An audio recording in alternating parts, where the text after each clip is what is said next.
Welcome to The Explainer. We're skipping the usual long agenda today because honestly, we just need to jump straight into this. We're looking at the epic, deeply fascinating story of a man who was, essentially, one of the greatest historical fact-checkers to ever live. We live in this age of misinformation, right? Where verifying a quote online takes literally 2 seconds. But imagine trying to authenticate history when your sources are scattered across deserts, cities, and entire continents over 1,000 years ago. Let's dive in. 300,000. Just let that number sink in for a second. That is the mountain of data points we're talking about here. Imagine having to manually sift through 300,000 individual historical reports. Without a computer, no search engines, no digitized databases, nothing. This massive number is the sheer volume of narrations, or a hadith, that the subject of our explainer today had to manually, painstakingly evaluate. Section 1. The Scholar from Nishapur. The man who took on this completely monumental task was Hussein Muslim ibn al-Hajjaj, widely known to history as Imam Muslim. He was born in 206 AH, which is right around 817 AD, in the city of Nishapur, located in present-day Iran. Born into a noble Arab tribe, he grew up surrounded by scholarship and started memorizing complex texts at a ridiculously young age. But he didn't just stay put. At just 14 years old, in 220 AH, he heads to Mecca. And he doesn't just go and come back. No, he spends the next 15 years on this massive geographical quest across the known Muslim world, hitting Egypt, Syria, Iraq, and the Hijaz. He wasn't just reading books, he was tracking down actual human beings. Over those 15 years, he learned from over 220 different teachers, compiling that massive database of 300,000 narrations we just mentioned. Section 2. Meeting Imam Bukhari. Now, to really get Imam Muslim, we have to look at the deeply human side of his story, specifically his incredible relationship with his legendary teacher, Imam Bukhari. Despite being an absolute towering intellect himself, Muslim was incredibly humble. There's this famous moment where he approaches Imam Bukhari, kisses his head, and says, "Let me kiss your feet, O master of the teachers, leader of muhaddithun, and doctor of hadith." It is just this beautiful testament to the deep reverence and loyalty he held for his mentor. He never saw himself as a rival. He was, first and foremost, a devoted student. And man, that loyalty was put to a severe test.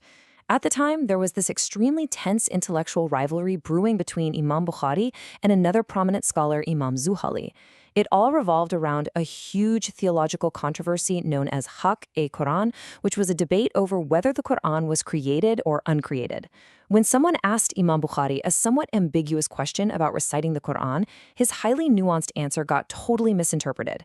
Imam Zuhali thought Bukhari was preaching the wrong theology, and things escalated fast. It got so bad that Imam Zuhali actually initiated a strict boycott, telling all his students to completely stop attending Imam Bukhari's classes. Now here's the catch. Imam Muslim was actually one of Zuhali's most prized students. But when push came to shove, he chose loyalty to the truth and to Bukhari. He kept going to Bukhari's classes. And when Zuhali called him out for being disloyal, Imam Muslim was so deeply upset that he took a massive public stand. He literally gathered up all the notes he had ever taken from Zuhali, returned every single one of them, and completely omitted Zuhali from his future masterpiece. Talk about drawing a line in the sand. Section 3. Filtering the 300,000. So what exactly was this masterpiece he was building? Well, it was his life's magnum opus, and honestly, one of the most rigorous data filtering projects in human history. The numbers are just staggering. Out of those 300,000 narrations he collected, he rejected 292,500 for the purposes of this specific book. Let that blow your mind for a second. After years of ruthless, critical scrutiny, he accepted only about 7,500 narrations, and that actually includes repetitions. He basically distilled a mountain of data down into a 57-volume book, keeping only what was absolutely, undeniably verified. How do you even do that? Well, the secret sauce was his strict 3-tiered methodology for authenticating his human sources. Step 1 was the absolute gold standard, people with a flawless memory and perfect character. Step 2 was for folks with a slightly lesser memory but who were still fundamentally honest and trustworthy. Now, Imam Muslim accepted these first 2 tiers. But look at step 3, individuals whose honesty was even slightly a subject of dispute. He absolutely refused to touch this 3rd level. He abandoned those sources entirely, making sure his collection remained completely spotless. Section 4. The structure of Sahih. Through all this intense scrutiny, he created his masterpiece, the Sahih Muslim. But what makes this book so incredibly special isn't just that it's authentic, it's the brilliant architecture of the text itself. If you compare him to his revered mentor, Imam Bukhari, you see a really fascinating difference in how their minds worked. Bukhari was acting very much like a legal scholar. He would scatter different variants of a single narration across multiple chapters to deduce specific legal points. And he explicitly named those chapters to kind of guide your thinking. Imam Muslim, on the other hand, acted purely as a preserver. He grouped all the variants of a narration right together in one place for perfect consistency, and he left his chapters implicit, completely without titles, letting the text speak entirely for itself. This really highlights his total obsession with exact phrasing. Imam Muslim was a massive stickler for terminology. For example, he kept a super strict distinction between the Arabic words hadathana and akhbarana. Hadathana meant the teacher was speaking and the student was listening, but akhbarana meant the student was the one reading out loud and the teacher was listening and confirming. Most scholars at the time didn't even bother differentiating the two, but Muslim did, highlighting the absolute minutest details in exactly how information was transferred. So, just to quickly summarize this meticulous methodology, he demanded unbroken chains of completely reliable authorities. He preserved the exact wording of his sources without altering a single letter. He grouped textual variants logically so future scholars could easily compare them, and he strictly, uncompromisingly excluded any disputed narrators. It's exactly this intense rigor that cemented his work as one of the two Sahihs, the most authentic collections in the Islamic tradition, right alongside Bukhari's. Section 5. A devotion unto death.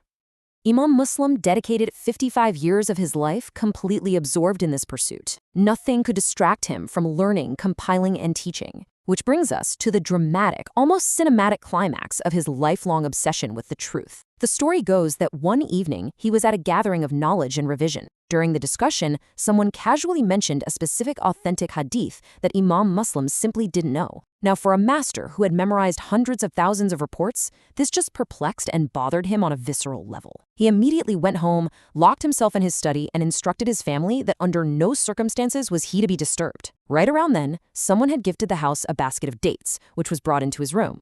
What followed was this frantic, all-night search. Imam Muslim lit his lamp and started tearing through his massive manuscript collections, desperately hunting for this one missing piece of the puzzle. As he read deep into the night, totally consumed by his search, he mindlessly ate the dates from the basket, just one by one. By the time morning finally broke, he had found it. He found the text he was looking for. But he had also unconsciously consumed the entire basket of dates. His companions recorded that this caused a severe illness, and tragically, he was discovered dead, lying right there over his manuscripts. He passed away on the 25th of Rajab, 261 AH, at just 55 years old. He literally gave his life to verify a single truth of history, leaving behind a legacy of integrity and data preservation that has stood strong for over a millennium. Which leaves us with a pretty powerful thought to chew on. Imam Muslim manually scrutinized 300,000 reports just to ensure absolute truth. In our modern age with endless social feeds and instant sharing, how rigorously do you verify the information you consume today? Thank you so much for joining me on this explainer. Keep questioning, keep learning, and I'll catch you next time.